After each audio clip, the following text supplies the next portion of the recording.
പ്രസവശേഷമുണ്ടായ അണുബാധയെ തുടർന്ന് SIT ആശുപത്രിയിൽ മരിച്ച ശിവപ്രിയയുടെ പോസ്റ്റ്മോർട്ടം ഇന്ന് critical care infection disease gynaecology വിഭാഗം മേധാവിമാരെ അന്വേഷണത്തിന് ചുമതലപ്പെടുത്തുകയും ചെയ്തിട്ടുണ്ട്. ഡെൻഡർമോളജി വിദഗ്ധനും അന്വേഷണ സംഘത്തിൽ ഉണ്ടാകും. പ്രത്യേക സംഘത്തെ നിയോഗിച്ച് അന്വേഷണ റിപ്പോർട്ട് സമർപ്പിക്കാൻ ആരോഗ്യമന്ത്രി കഴിഞ്ഞ ദിവസം നിർദ്ദേശം നൽകിയിരുന്നു. വിവരങ്ങൾ ദിസ്ന സുരേഷ് നൽകും. ദിസ്ന, ഈ നമ്പർ 1 ആരോഗ്യ കേരളം എന്നൊക്കെ പലപ്പോഴും പറയുന്നുണ്ട്. ഇടത് സർക്കാരിൻ്റെ ഏറ്റവും പ്രധാനപ്പെട്ട പ്രചരണങ്ങളിൽ ഒന്നാണ്, അല്ലെങ്കിൽ പ്രചരണ വാക്യങ്ങളിൽ ഒന്നാണെന്ന്. പക്ഷേ നമ്മുടെ മെഡിക്കൽ കോളേജുകളിലും സർക്കാർ ജില്ലാ ആശുപത്രികളിലുമൊക്കെ തുടർച്ചയായി ചികിത്സാ പിഴവുകൾ സംഭവിക്കുകയാണ്. ഇതിനൊക്കെ ഇരകളാകുന്നത് വളരെ സാധാരണക്കാരായിട്ടുള്ള പാവപ്പെട്ട ജനങ്ങളുമാണ്. അപ്പോൾ ഈ വിഷയത്തിൽ ഇപ്പോൾ ഇന്ന് എന്തൊക്കെയാണ് നടക്കുന്നത്?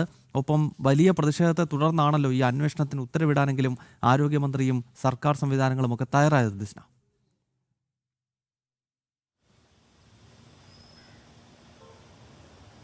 തീർച്ചയായും ഗൗതം സൂചിപ്പിച്ചതുപോലെ തന്നെയാണ് നമ്പർ 1 ആരോഗ്യ കേരളം എന്നൊരു ടാഗ് ലൈൻ തന്നെയാണ് പ്രധാനമായും പ്രചരിപ്പിക്കുന്നത്. പക്ഷേ ആരോഗ്യമന്ത്രി ഇത്തരം വിഷയങ്ങളിൽ ഒന്നും തന്നെ യാതൊരു തരത്തിലുള്ള ഇടപെടൽ നടത്താത്തത് വലിയ പ്രതിഷേധമുയരുന്നു.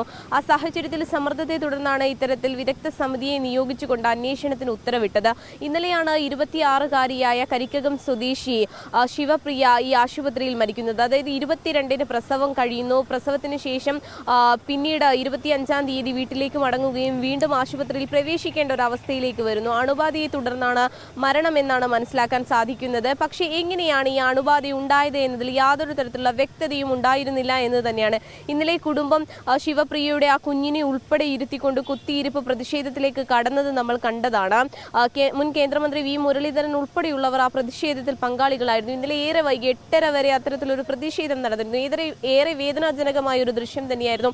ആ പിഞ്ചു കുഞ്ഞിനെയും കൊണ്ട് അത്തരത്തിൽ നീതിക്ക് വേണ്ടി പോരാടുന്ന ഒരു കുടുംബത്തെയാണ് നമ്മൾ കണ്ടത്. ആ കുടുംബത്തിന് പിന്തുണയുമായി നാട്ടുകാർ ഉൾപ്പെടെയുള്ള ആളുകളും ഈ ആശുപത്രിക്ക് മുന്നിൽ പ്രതിഷേധവുമായി ഉണ്ടായിരുന്നു. ഗൗതം, എന്തായാലും അല്പസമയത്തിനകം പോസ്റ്റ്മോർട്ടം നടപടികൾ ആരംഭിക്കുമെന്ന് തന്നെയാണ് മനസ്സിലാക്കാൻ സാധിക്കുന്നത്. പോസ്റ്റ്മോർട്ടം നടപടികൾക്ക് ശേഷം മൃതദേഹം കുടുംബങ്ങൾക്ക് വിട്ടു നൽകും. തുടർന്നായിരിക്കും ചടങ്ങുകൾ നടത്തുക എന്ന് തന്നെയാണ്, ചടങ്ങുകൾ നടത്തി സംസ്കാരം ഉണ്ടാവുക എന്ന് തന്നെയാണ് ഈ ശിവപ്രിയയുടെ കുടുംബവുമായി സംസാരിച്ചപ്പോൾ നമുക്ക് മനസ്സിലാക്കാൻ സാധിക്കുന്നത്. പക്ഷെ അവർ പറയുന്നത് എവിടെ നിന്നാണ് ഈ അണുബാധ ഉണ്ടായത് എന്ന് ചോദിച്ചപ്പോൾ യാതൊരു തരത്തിലുള്ള വ്യക്തതയും തരുവാൻ ആശുപത്രി അധികൃതർ തയ്യാറായിരുന്നില്ല. വീട്ടിൽ നിന്നാണ് അണുബാധ ഉണ്ടായത് എന്നൊരു ന്യായീകരണം പറയുകയായിരുന്നു എന്നത് തന്നെയായിരുന്നു ഏറ്റവും അവരെ വേദനിപ്പിച്ചത്. എന്തായാലും ആരോഗ്യമന്ത്രി അന്വേഷണത്തിന് ഉത്തരവിട്ടിട്ടുണ്ട്. ഈ ഉത്തരവിൽ critical care infection disease gynaecology വിഭാഗം മേധാവിമാരെ ചുമതലപ്പെടുത്തുമെന്ന് തന്നെയാണ് മനസ്സിലാക്കാൻ സാധിക്കുന്നത്. ഡെർമറ്റോളജി വിദഗ്ധനും അന്വേഷണ സംഘത്തിൽ ഉണ്ടാകും. പ്രത്യേക സംഘത്തെ നിയോഗിച്ചായിരിക്കും, അതായത് തിരുവനന്തപുരത്തെ പുറത്തുള്ള ആശുപത്രികളിൽ നിന്നുള്ള വിദഗ്ധരെ നിയോഗിച്ചുകൊണ്ടാണ് അന്വേഷണ സമിതി രൂപീകരിച്ചിട്ടുള്ളത് എന്നാണ് ഗൗതം.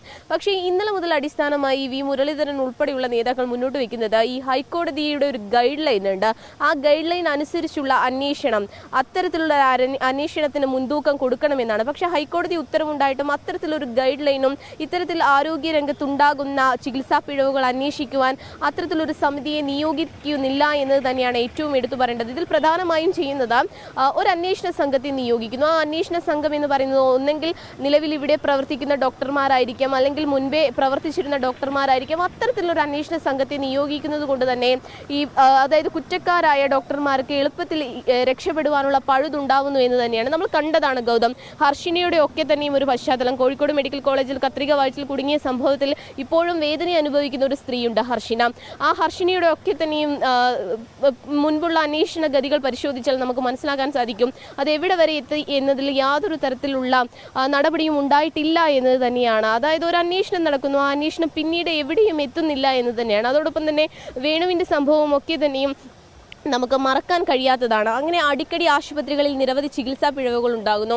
ഈ ആശുപത്രിയിൽ എത്തുന്ന സാധാരണക്കാർക്ക് അവർക്ക് കൃത്യമായി ഒന്നും തന്നെ അറിയില്ല. ഡോക്ടർമാർ പറയുന്നതാണ് അവർ വിശ്വാസത്തിലെടുക്കുക. കാരണം സാധാരണക്കാരാണ്, അവർക്ക് എന്താണ് ചെയ്യേണ്ടത് എന്ന് പോലും അറിയില്ല. പക്ഷേ ഇത്തരത്തിലൊരു സംഭവം ഉണ്ടാകുമ്പോൾ അവർ പകച്ചു പോകുന്ന ഒരു അവസ്ഥയിലേക്ക് എത്തുകയാണ്. എന്തായാലും കുടുംബം ഉൾപ്പെടെ ആ പിഞ്ചു കുഞ്ഞിനെ കൊണ്ട് ഇന്നലെ ഈ ആശുപത്രിക്ക് മുന്നിൽ നടത്തിയ സമരം ഏതൊരു മനുഷ്യനെയും വേദനിപ്പിക്കുന്നതായിരുന്നു. പക്ഷേ ആരോഗ്യമന്ത്രി എന്നിട്ട് പോലും ഒരു ഇടപെടൽ നടത്താൻ തയ്യാറായിരുന്നില്ല. പിന്നീട് സമരം ശക്തമായ സാഹചര്യത്തിലാണ് ഇത്തരത്തിലൊരു അന്വേഷണമെങ്കിലും പ്രഖ്യാപിച്ചത് എന്ന് തന്നെയാണ്. എന്തായാലും വലിയ രീതിയിൽ സമൂഹത്തിൽ നിന്ന് ഉയർന്നു വരുന്ന ഒരു ചോദ്യം എന്ന് പറയുന്നത് യുവതി മരിച്ച സംഭവത്തിൽ വ്യാപക പ്രതിഷേധം ഉണ്ടാവുകയാണ്. മരണപ്പെട്ട ശിവപ്രിയയുടെ പോസ്റ്റ്മോർട്ടം ഇന്നിപ്പോൾ നടക്കാൻ പോകുന്നു. ഇതിലൊരു അന്വേഷണമൊക്കെ ആരോഗ്യമന്ത്രി ഒടുവിൽ പ്രഖ്യാപിച്ചിട്ടുണ്ട്. കാരണം ഇന്നലെ BJP മുതിർന്ന നേതാവ് മുൻ കേന്ദ്രമന്ത്രി വി മുരളീധരൻ ഉൾപ്പെടെയുള്ള നേതാക്കൾ ഇവിടെ എത്തി വലിയ പ്രതിഷേധത്തിന് നേതൃത്വം കൊടുത്തിരുന്നു. ഈ പശ്ചാത്തലത്തിലാണ് ഇപ്പോൾ അന്വേഷണത്തിനെങ്കിലും ആരോഗ്യ വകുപ്പ് ഉത്തരവിട്ടിരിക്കുന്നത്. ദിസ്നയാണ് ഈ വാർത്തയുടെ വിശദാംശങ്ങൾ നൽകിയത്. മെഡിക്കൽ